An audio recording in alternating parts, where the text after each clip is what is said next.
Hello, I'm Miles, and welcome to the Bite Size Marketing Podcast. This is an episode in a series that aims to make marketing easy to understand and simple for businesses of any size to implement. I hope you enjoy. Right, let's dive into this, as I know you're all itching to know what you should do and what you shouldn't do when it comes to email marketing. So again, like I say, please get your questions in the chat or just say hello. Yeah, you don't have to be a voyeur, which I know there are plenty. And if you're watching on catch up, obviously I won't be able to answer your questions live, but my contact details are on the screen. Please just get in touch. Right, here we go. Email marketing, do's and don'ts. Now, I'm going to start off with a very straightforward do. And that's it. Do use email marketing. Now, I looked up some stats here for you, and they're quite staggering, right? I mean, if you had to wonder how many emails were sent per day worldwide, I do wonder what sort of figure you'd come up with. It would definitely be in the millions. Some of you might say it might even be in the billions. If we go back to 2017, I don't want to give you every single year, but just to grab a year, 2017, 269 billion emails worldwide per day. Right? That is a lot of emails. The year after, it had increased to 281 billion per day, and it's projected that in 2023, so next year, there will be over 347 billion emails happening per day. Now, I guess that throws up a couple of things, right? Surely your email is just going to be one of those 347 billion. We all get plenty of emails. But look, what I'm going to try and do today is to talk around what you should and shouldn't do to get your email to stand out from those 347 billion that are going to be out there next year. Eh? Woo, what a tall order this is. Now, I'm looking down. I always say this. I'm looking down because I'm reading my notes to make sure I don't miss anything for you. I'm going to say the first do, apart from do email marketing, is to pick the right platform to send your emails from. Okay, and there's probably three main ways in which you can do this. The first one is that you can do it yourself off of your current email platform. You know, Gmail, Outlook, whatever it is you use, you could send emails manually from this platform. What I'm going to say to you, though, is this. There's very limited stats in terms of you getting feedback as to how well those emails performed. And there are limited to no templates to use in terms of making them look nice, etc., etc. So like all of my advice when it comes on here, I say, yeah, have a go at things if you think you're capable, but always give a specialist job to a specialist person. So that being said, here's your next port of call, and that would be to use a good quality CRM system. And we've talked about CRMs, they're customer relationship management systems, where you keep track of your contacts and your marketing campaigns. You can plug them into things like your websites, and you can also generate email marketing campaigns from them, or digital campaigns, depending on what you like to call them. So I've just picked three here. There are plenty on the market. So things like HubSpot, Salesforce, ActiveCampaign, they all have marketing, email marketing campaigns built into them. And quite frankly, they really are like idiot proof. You're able to go into them. It's a sort of a fill in the gaps type thing. You can use templates, you can drag and drop your images, and you can create links within them to be able to push people through to websites or promotions, etc., etc. So if you do use a CRM system, I think the basic way to start is to use the facilities within those. And if you feel like you want to be more advanced, then you could use a specialist email application.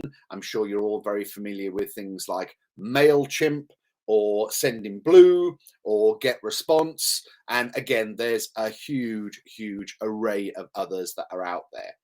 And what you're going to get by using a specialist tool is you're going to get specialist hints and tips and ways in which best practices in terms of the ways in which you send your emails. Some of them now have got great templates to use, you know, and so on and so forth. So I don't want to sort of encroach on other do's and don'ts, but do pick a platform that is relevant to you and your business.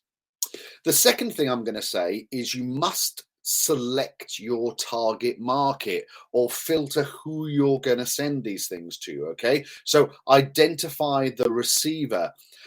Maybe within your CRM system you already subcategorize your customers, and make sure that within the way in which you email that you are hitting the right target.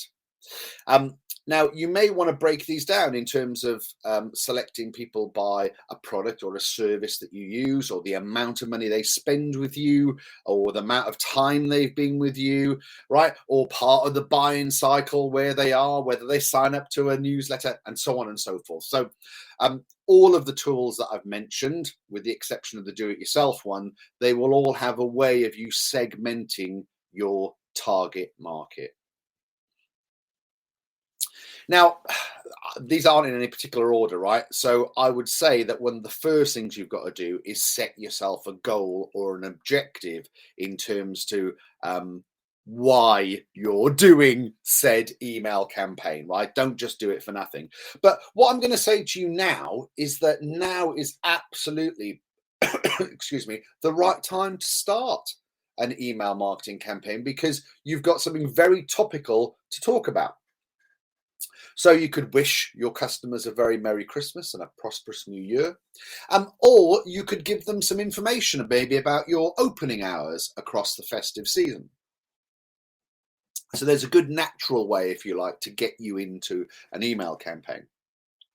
So when you're setting your goal, think about your purpose. All right. Think about whether or not you're just sort of touching base, like I said, wishing them happy Christmas, or whether you're informing them about maybe you've got a new product or a new service that's come online. Maybe you're trying to engage with them to prod them for a response. So maybe you want them to leave a review, as an example. Maybe you've got an offer on, maybe, you know, the old Black Friday thing that's just happened, or maybe you've got a new year, new you offer for your products or services, or you may not have heard or communicated with this person for a while. So maybe your campaign is all about reactivating lapsed customers. All right. The list is endless, but set yourself a goal in terms of the campaign. And what I would say is think about doing yourself a plan across the year. We'll talk about frequency in a second, but think about, you know, if you're going to start now, do your Christmas one now, and then think about the next one in Jan, and think about the next one in March, and what is your main message and your objective going to be for said campaign. Okay. Now, when it comes to goals, I don't want to overcomplicate things for you, because the majority of you now won't have ever done an email marketing campaign. But when you're using some of these intelligent tools, you can create a little mini funnel. All right. So let's say, as an example, someone buys a product or service from you, and you send out an email about some other products and services that you offer. Maybe with an embedded link, they've clicked on that link and they've looked at more information about said offer. Within some of these email tools, that will allow you to analyze the data and then to be able to follow them up with a follow-up email that's maybe specific to them and is all about the product and service they've been looking at. Now, it can get quite sort of in depth about this, because you can link your website, to your CRM, to your email campaigns. And as long as you set the links up correctly, and again, that is quite easy within these email builders, you can track someone's journey from the from the email they've received through to the website and what they've clicked on within the website. So you can start to sort of build a little bit of a picture of the customer journey, and then you can target them with more relevant information. Okay. That can all be automated as well. So a lot of this sounds like hard work, but within some of these clever things like MailChimp, you can create automations which will get triggered when actions happen. Okay. Right. So some of the do's here is do make things eye-catching. Now, make sure that you use images. Maybe you can use a designer to create you a bespoke HTML email in terms of a template and a design, or you can use one of the templates that are within some of the apps that I've mentioned, you know, the HubSpots and the Active Campaigns of this world and the MailChimps. So think about making it nice and eye-catching. I'm going to say don't over-clutter your emails. Don't make them too long. They're not newsletters, all right? They're just emails. And regarding what the point of the email is, right, your goal and objective, make sure it's all really sort of honed and fine-tuned to try and get that conversion, okay? We'll talk about call to actions in a second. Now, with your headings, do make your headings grab attention, but don't make them clickbait. All right, it's you must have had these emails through where it says 50% off, and you open it and you've got to jump through a number of hoops before you get 50% off anything. All right, make sure that you don't disappoint your readers when they open it because they're expecting topless men and you don't show them any topless men when they open their emails. All right, so don't just use clickbait. Make it eye-catching, but don't make it misleading. The key to a good headline is that it's short and only up to between 40 and 50 characters in terms of its length. Make sure it's straight to the point. Now, here's a top tip. Do use personalization within a header if you can, because research says that there's an increase in open rate by 50% with a personalized headline. Now, how do you do a personalized headline? The email builders that you have within the softwares that I've talked about, that it's all very sort of straightforward. Okay, so I say it's straightforward, right? It's only as straightforward as your database is set up. Okay, so when you're building your CRM and you're building your customer database, it is important that you put someone's first name in the first name column and their surname in the surname column. Don't get them mixed up, because what happens is that your email generator will grab the first name, if that's what you want, Dear Miles, right? If you haven't put that Miles in the first name column, it won't select anything. You can do what you can do with some of these things. If you haven't got a first name, it will grab a particular word that you tell it to grab if there is no first name in the field. All right, so you know, dear friend, dear customer, and so on and so forth. Okay, right. Do use, they're called pre-headings, like a subheading. So when you get an email through to your system, either on your phone, you get a notification, or on your computer, you get like a little notification that perhaps comes at the top. It'll say who it's from, but it'll give you like the first line. So within the email builders, it'll ask you for a pre-heading. Make sure that's catchy. So make sure the headline's catchy. Make sure the pre-headline is also eye-catching and pulls people in. In terms of the content, right, this is what most of you want to know. What does the content need to look like, Miles? Well, it needs to be short and sweet, right? You know, the vast majority of people, right, there's over like 300 billion emails getting sent every day, right? You want to stand out from the crowd. People are busy. This is not chapter and verse. This is to get them to bite. This is to get them to engage, right? This is the bait on the hook. This is not the full sort of the full package. So keep things nice and short and condensed and concise so that people are able to understand what it is you're trying to get across, your goal, right? And get them to do a call to action so they actually engage with you. Now, I talked about personalization in the header. Personalization in the main body also goes a long way. So, Dear Miles, rather than Dear Friend, has a 26% increase in open rate. So, if you can personalize things, make sure your database is up to speed, then you're going to get a much higher open rate. And make sure you engage with them. Put a call to action. What's a call to action? Well, it'll be literally what's the word I'm looking for?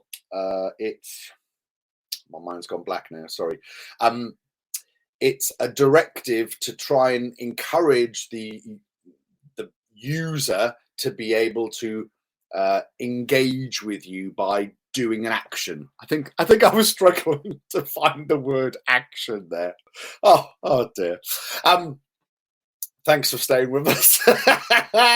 So you're encouraging the user to perform an action, okay, to click a button or to go through and to look at something else. Now, a really good way to convert people if you're selling widgets or services is within your email, have a call to action, make it perhaps one call to action, click here to see the new product. And when people click there, it is worth spending time making a great landing page for people to go to. Okay, not only will you be able to track the movement to that homepage, but don't just make it to a generic page on your website. Now, look, have you got to do this all the time? No. If you start today and you write an email, do you need a landing page? No. Okay, but you can imagine if you're sending people information about one product that you offer, and on your website you've got 10 products, and you send them to the generic product page, which has 10 products, the likelihood of them getting bored or not seeing the product they want is quite high. Okay, so by you creating a landing page or just a page that is focused on that product on your website, you're much more likely to convert people in terms of engaging with you, right? So, right, the next thing is in my opinion, use the software out there to collect the data and then to analyze the data. So things like open rates, how many of your emails have been opened by people, how many links have been clicked, tracking people who have opened things and the amount of times they're opened things and when they engaged. This is where linking things back through your CRM system and your website is really good, because then you can start to build some automations. Knowledge is power and data is king, right? So the more information you can pull together, the more you're able to then, tailor and personalize your follow up to these people. Now, the next one is how often should you communicate with people? So I'm going to say if you're not sending emails at the moment, then just sending one's better than never have sent one ever, right? But every day, in my opinion, is too much. I have had emails from people every day, and within a week, I've unsubscribed. Okay, it's too much, especially when it's not something that I'm terribly passionate about. Okay, if I've got a hobby or a pastime that I'm really into and I'm getting daily updates about my hobby and my interest, well, okay, maybe I will continue to look at it. But if I'm getting spammed by a business that I dealt with once, then I'm very likely to unsubscribe. So think about the frequency. Every day is too much. Every week, possibly, I would still say too much. Every month, yes, maybe too long. So I'm going to say use the power of 3. All right. So if you're going to write something down, write this down. When you send your first email, within your automation, wait 3 days for a follow-up. Okay. And then wait 3 weeks to send a fresh email out. All right. So 3 days for a follow-up, 3 weeks for your next email to go out.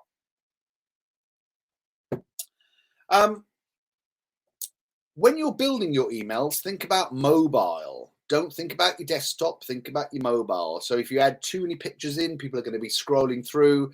Perhaps it's going to be using their data if they're not on an appropriate package for data. So think about how you structure an email when it comes to your mobile device. Think about testing your emails on both desktop and on mobile device. So you can, when you're in these specific builders, and if you're just doing it yourself, send an email to yourself, right? Or to a different email address that you've got access to, a loved one or whatever, just to check what it looks like, just to check that the links work, check the spelling works, check that the images load, check that the headline looks catchy within that little sort of notification piece. Do all those things before you press send and send it to your database, right? The next do have a call to action. Make it really clear. It should be linked to what the whole objective of the email is and getting people to click it. Don't forget to ask, for the call to action. Please click here too. Please do this. Please do. Actually, please every time, but make sure that there is a point to your email and that there is some button, picture, hyperlink, something for somebody to press or do, and you can track that detail. Now, attention please, the law. Some of you may or may not be familiar with GDPR. I am not going to go into the ins and outs of GDPR right here and now, but you need to familiarize yourself with it if you are handling people's data. The law says that you need to add a physical address to any email communication that goes out. Okay, so I would say your registered office address, or if you don't want to give that away, then a PO box address. But it can't be just any old random PO box address. It needs to be registered to your name. I'd suggest not giving out your home address, so please use a business address, but you have to have, by law, a physical address on your email, and you must have the opportunity for people to opt out or unsubscribe from the list.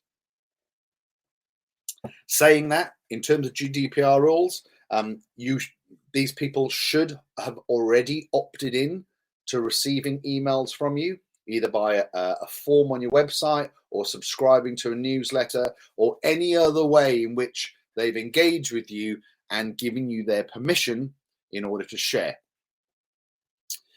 It is against the law for you to sell your data to somebody else. Okay, so please don't do it. I would also encourage you not to buy lists either off other people. It may be a way of sort of getting a lot of email addresses to spam things out to. I would suggest to you not to be so lazy and be a little bit more specific in who you are targeting. Please do not sell and do not buy email lists. What time, Miles, should we send the email to get the best response? Got a pen and paper? Here we go. So 10 o'clock in the morning and between 3 and 4. So let's say 3:30 in the afternoon. And Tuesdays and Thursdays seem to be the best times. Now, that's not to say that sending an email on a Monday at midday is not going to be effective, but if you want to know when the best open rates are, they are 10 o'clock in the morning, between 3 and 4 in the afternoon, and Tuesdays and Thursdays. Did you know that on some of these platforms you can set up a 50-50 split that will either give you some data at the end of the day to show you what open rates have happened with each of the individual? So as an example, you could set up 2 emails that look identical, and you could change slightly the calls to action to see what motivates people to click on things and what works. So I would always say, when you're doing email marketing campaigns, and this goes as well for like pay-per-click and all this sort of type of stuff, it's very much a listen, modify and test. So send it out, track it, see what works, and then evolve it for the next one. Some of the systems out there have like some intelligence built in. So you set up 2 email campaigns to go out. It will send a fraction of your database the email, and whichever one gets better open rates, it will then like automatically switch to the one that's more popular. Very clever stuff that's out there now. So think about that. Oh, I tell you what, does it amaze me how fast these half-an-hour sessions go, and how much we cover off? So hopefully you found that useful.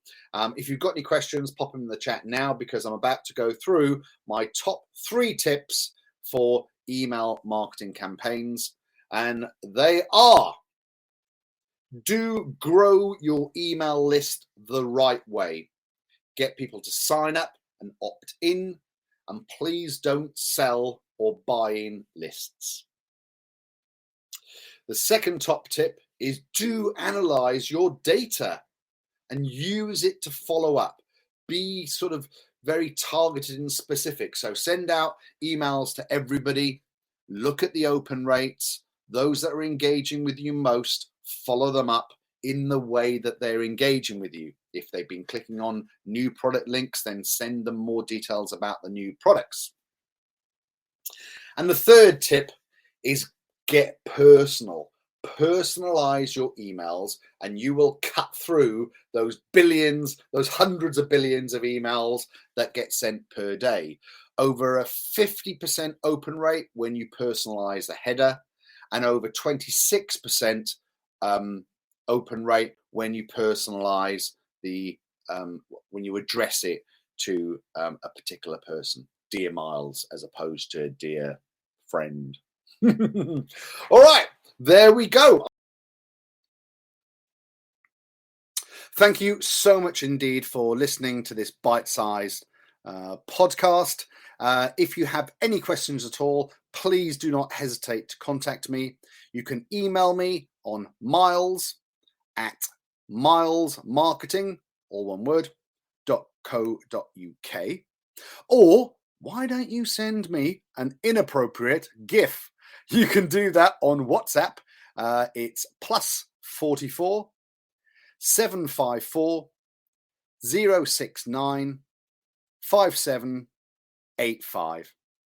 And however you get in touch, please do let me know what you think of the podcast. Let me know if you put any of these tips into action and what the outcome was. So I hope you have enjoyed this, and I'll see you next time.